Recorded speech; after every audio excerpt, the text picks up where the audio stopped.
All right, so check out what we got going on here. Chances are you probably know what this is, but if you don't, short story is we got pieces of PVC that are used in conjunction with a pool noodle made out of foam to create a pool noodle jug that you use for basically any type of lazy sport fishing in terms of catching catfish, gar, bowfin, anything along those lines, where you just kind of have lines out with some baits underneath them and you wait for them to go crazy on the top, meaning that something's probably bit your bait, and you go over and you grab them.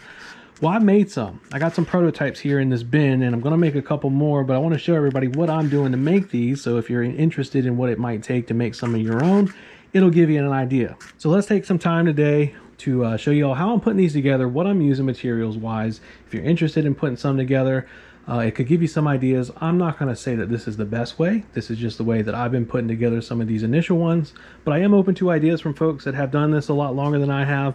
If you see any potential areas for design improvements, feel free to let me know. So let's talk the primary base materials you're going to definitely need. That's PVC itself, as well as a foam pool noodle. Now, as far as the PVC, I've got inch diameter Schedule 40 right here. I bought the 10-foot length, and then I cut it down at every 15 inches. So I cut it down every 15 inches, so that means that I got 8 total lengths cut out of one 10-foot thing that I bought. So obviously it depends on how long you want to make yours. I'm not saying 15 is ideal, but for my purposes, that's where we're starting out. So all of this here, so these 2 I've got cut that I'm going to put together, and then the 6 that I've already got put together came from the same 10-foot length of PVC. Pool noodles, not a whole lot to them. I mean, there's, it's just foam.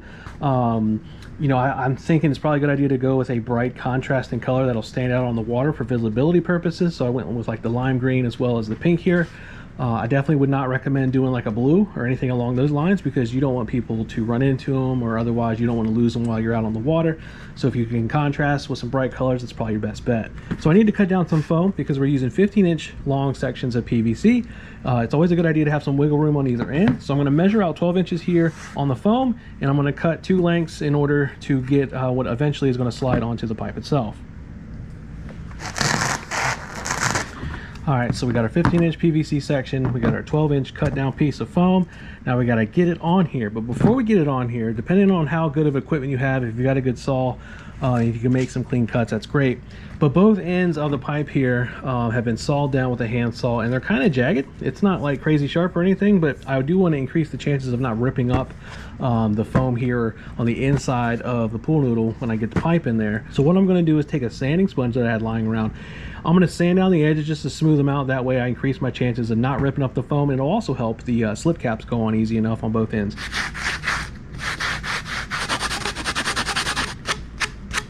All right, now we got sanded down on both ends. We'll go ahead and strategically yet carefully make sure that we can get the pipe go all the way down on the ground. There we go. All right, main objective is just to get the pipe into the foam. That's what we did, that's what we got. So now let's work on the ends. Now we're gonna have 2 slip caps. These are just your standard Schedule 40 1-inch slip caps. We're gonna have one on both sides. Now the main thing to keep in mind as far as actually using it for the purpose in which we're trying to, we got to have something to tie some line onto to drop down in order to have something, of course, that will put the hook on and the weight eventually. So what we got to do, using 2 caps, one for each end, one needs to have a hole in the middle, one doesn't need a hole. I'm going to show you why and where they go, and then from there we'll figure out what other pieces we have to add. So one end's got to have a hole in it, because what we're going to do is we're going to use eye bolts. So I got this Home Depot store brand Everbuilt. I've got these eye bolts. They come in 2 packs. It's pretty straightforward. We're going to get the bolt through the hole, have the nut there to secure it on the other end, and then I'm going to over engineer it because I don't want water to get in and cause any issues. So let me show you what that looks like. So obviously, to get a hole in the cap, we got to drill a hole in the cap. So I'm using an 1/8 inch drill bit here on William Shakespeare. We're going to measure approximately, with our eye of course, the center of it. Obviously doesn't need to be right on the middle, but we're going to get there approximately the center and go ahead and drill that through. Now I'm putting 2 of these together, so I got 2 caps with holes, and then the 2 that are remaining will not get a hole drilled in the middle. So we're going to go ahead and set those off to the side. Now let's go ahead and get the bolts in there.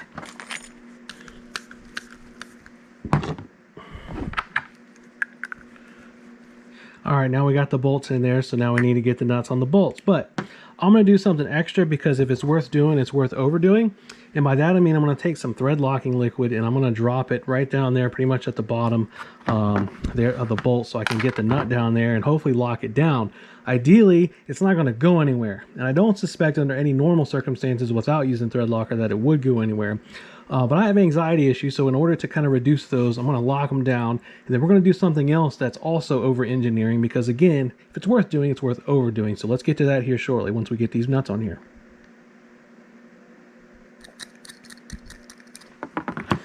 All right, so we got the nuts secured down there on the bolts with the thread locker down there. Now to go the extra mile, and this is something I wouldn't say is needed or required by any means, but I definitely want to try my best to reduce the chances of water getting into the tubes. I'm sealing them on both ends with the closed caps because I'm trying to get the added buoyancy of having an airtight seal on the PVC pipe itself. So I'm going to take some silicone that I already have. I've been using this for some stuff around the house here. But because I have a little bit of extra and I don't want the container to invariably dry up and then I can no longer use it, I'm going to go ahead and just put a little bit down in the bottoms of both of these caps to cover up all the way where the nut is, and then kind of have it go up the bolt a little bit. Again, just to make sure, or give me a little bit more confidence that there's not going to be water intrusion into the pipe itself. Again, this is overkill. You don't need to do this. In fact, I would recommend don't do this because it kind of makes no sense. But that's what I'm going to do here for the hell of it. Again, you don't have to. It's just an idea. And now we've got the silicone in there, so because that's pretty much done, that's ready to go. I'm going to go ahead and get these installed on both of the jugs here that I'm preparing. All right, so a bulk of the work is really done. We got the tube for the actual jug itself with the PVC pipe set up with the foam wrapped around it, cut the size and everything. We got the caps with the eye bolts added, got those secured. They're nice and ready to go. But now we've got to take care of the other side here. So I got two standard slip caps, haven't done anything to these, haven't drilled in anything, but I do have to alter them prior to finalizing the design here. Here's why. In the state of Virginia, which is where I'm at and where I'll probably be using these, you have to have certain things going on in order for them to meet legal requirements to have any type of jug line. Part of the rules here in Virginia is you have to have some type of reflective tape on the actual jug itself. So what I've decided to do is take some, I guess you could call it almost tinfoil looking HVAC tape.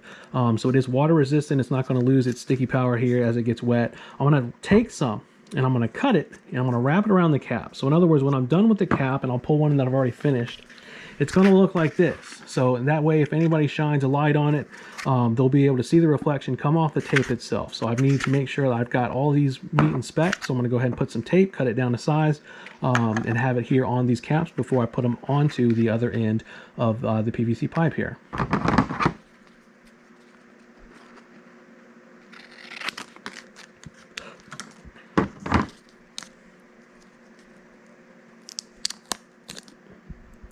All right, now that everything is looking approximately about as quality-wise as a 4th grade art project, we're going to take both caps that we just got the tape on and we're going to get them here on the other ends of the pipe. And here's kind of what we got now, and we're more or less done. We've got both caps on both ends, so the tape on one end, we got the eye bolts on the other. Everything's good to go. Now, some folks, and I'll mention this just because it is a thing, will put weights inside of the jugs, and they'll have it to where when they lay it out on the water, it'll be horizontal. And if you get a bite or if something pulls on it, at least the weights will shift down to that side. So for example, on this one, it's going to be tied down here. So the weights would shift down here, and then you could tell, even if it's not bouncing around, if you see it sitting up in the water like the Titanic going down, you would know that something got it to where you could go check the bait, for example. Now that whole concept's not going to work with these just because there's so much foam that covers a majority of the pipe itself. The amount of weight required to have this list up like that would be way more than I'd be willing to put in here. Probably weigh damn near a pound, and even then it's not guaranteed. So if you want to have yours set up like that, the best way to go about doing that is to dramatically reduce the amount of pipe that's covered by the foam. In other words, if I were to halve this foam and only have 6 inches instead of a whole foot, it would probably be able to sit down a little bit further just because it wouldn't be pushing down against the foam in order to have that weight actually do something down there. So if you're interested in having it set up like that, I'm going to say use about half as much foam as you probably would if you wanted to do something identical to mine. I would just say half of it, plain pipe, half of it covered with your foam. That way you do have the leverage and you don't have to worry about the buoyancy fighting against what the weights are trying to do by having them slide down to the end. So as we're on the home stretch, I got to mention something else as well, and that is you really have to know the laws and the regulations where you're living, or at least where you're planning to use your jugs. So in the state of Virginia, we've got to have the reflective tape like I mentioned, but we also have to have some type of labeling on each jug that has our name, our address, and our phone number. So I've got to figure out how I'm going to go about it. I've got to pick one way at some point just because I want to make sure that all my jugs are nice and legal here in Virginia. So do be aware of what's required, where you're going to plan to use yours. That way you have the ability to be lawful and legal, because there ain't no point in breaking the law. So do keep that in mind as well. Now the final piece is actually trying to figure out how to get that out there and use it. Now, you can definitely just tie directly to the eye bolt and you probably be just fine. But I'm going to recommend, for the sake of all things that are probably going to reduce stress, to use some type of swivel. Now I'm using these Eagle Claw, they're barrel swivels, and they have what's called a coast lock snap. Not too expensive by any means, but they have this this coast lock thing is much more kind of substantial than your standard snap swivel. But you can open that up easily and quickly, slip that onto the eye bolt there, close that down, and then using that whole mentality there, it can freely rotate around. It's not going to, tangle itself over itself, and then of course the swivel is going to allow it to where it doesn't get all twisted as things start to happen down there. And then that's really all there is to it. Now at this point, once you got your swivels on there, if you're going to plan on using those, it's really up to you how you want to design the whole drop down itself and have it set up to where you're going to start catching. The way that I had already started to try at least some of my initial testing was, and I have one right here to show you so that way you get a visual representation. I used just a standard tie here. I think it's in like a Palomar knot, and it goes down a few feet, and then it essentially turns into like a Carolina rig. I got a bullet weight here just to keep everything down. Got a standard barrel swivel here, and then that gets tied down to a circle hook down here about 12 inches or so underneath. These were set up to be kind of floating in a pond, and a lot of the places I go to don't have a current, so I don't mind having it to where I'm not directly tied down to the bottom with a heavy sinker. However, if you're somewhere where there's a lot of current and you want to make sure these things aren't floating all over the place, you probably want to have your weight in the bottom and then have your hook above it. That way it stays anchored down and you don't have to worry about chasing these things all over. I do like the fact that pretty much when you're doing the whole travel thing, you can just wrap the line around. It goes around nice and easy.